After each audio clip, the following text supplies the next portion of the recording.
At the roundabout, take the second exit onto the A706.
Lovely, thanks very much. Welcome aboard.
Please give your full attention to this message.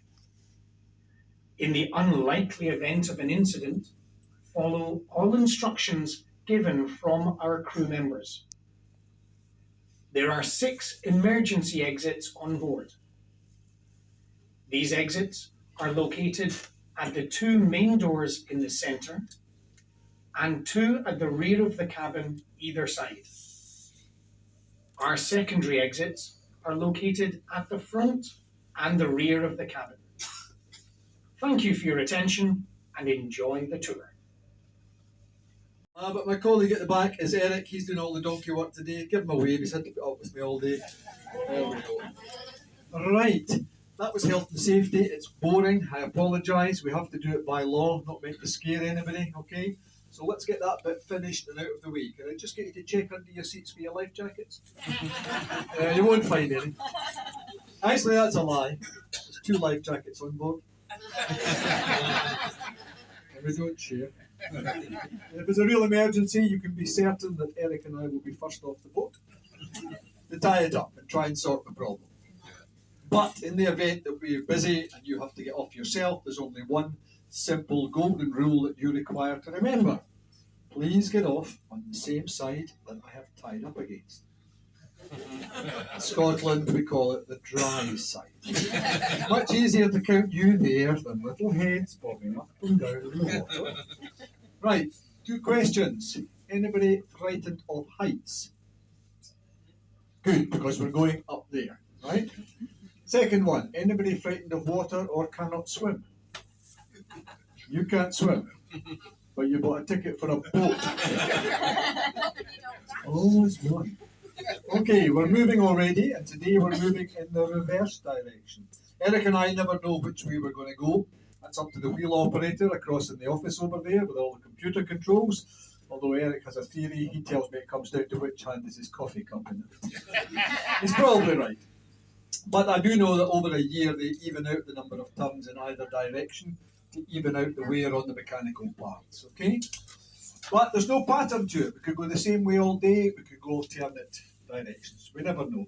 I think actually starting off, this is the first time today we've gone this way, although we've come back down this way. So there we go. Right, what are we going to do? We're going to take you up there. We're going to sail along the aqueduct. I'm going to take you through a tunnel called the Roughcastle Tunnel. And the reason for the tunnel being there is we're going to pass directly underneath the Roman Antonine Wall, built in AD 142. It's a World Heritage Site. So we'll pass underneath the Roman wall, out into the back basin. It's a little bit tight there, so people in the front, if you see trees coming towards you at high speed, panic. And as I turn the boat at that point, you're going to see 2 large locks that we've joined together up on this side, and they would have lifted us up onto the Union Canal. Now, if you're not familiar, we've got 2 canals here. The top one is the Union Canal, runs from Falkirk to Edinburgh. Apart from the locks I'm going to show you, we built to link it onto the wheel, there are no locks on that canal.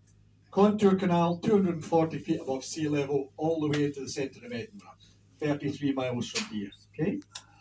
Opened up 1822, and mainly for horse-drawn barges, taking coal and iron and steel goods from this area into the city. Other canal, let me turn this down, the other canal behind us and below us is a different beast altogether, the Forth and Clyde Canal, because it links the River Forth on our east coast to the River Clyde in the west.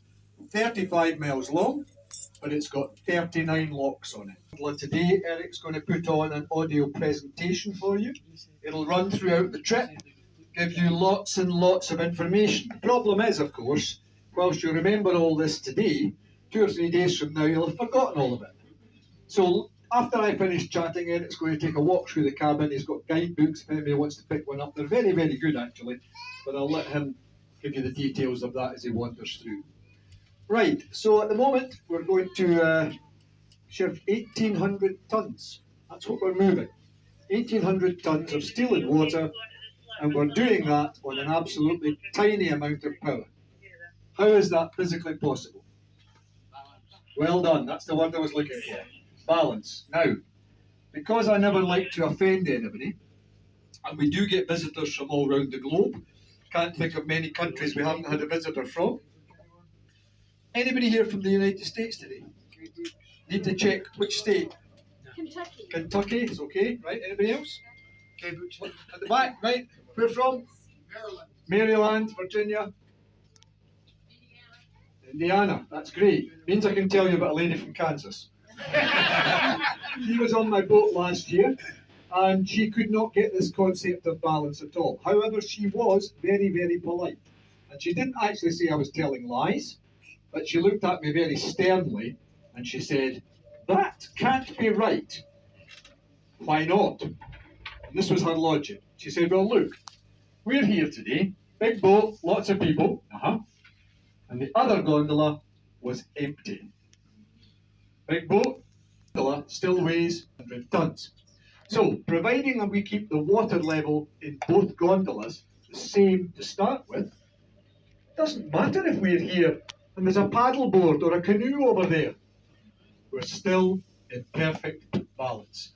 That's why.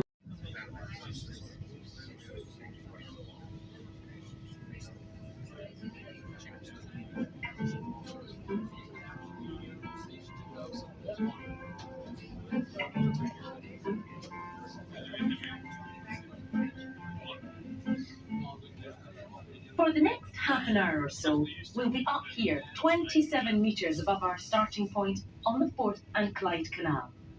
We're now moving at 4 miles an hour over the reinforced concrete aqueduct. There's just over 100 metres between here and the tunnel, dead ahead of us. We'll go right through that and turn around before heading back and taking a look at the view. It's been known for fish to swim into the gondola at the bottom and travel up to the Union Canal with us. Of course, they displace their own weight too. And there are footpaths here as well, leading up into the woods. You can walk along these later if you like.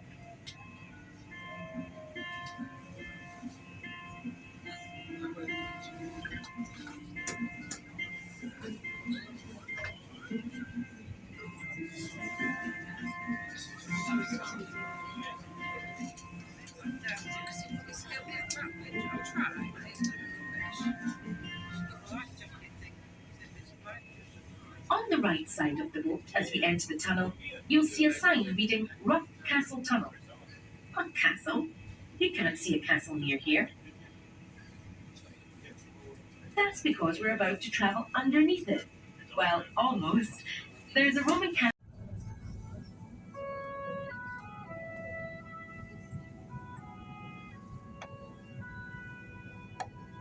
installed as part of the renovations to the canal system, along with the Ochil Hills and various other ranges. Your skipper might point some of these out to you as you descend. As we come to the end of this boat tour, it's impressive to think that the Falkirk wheel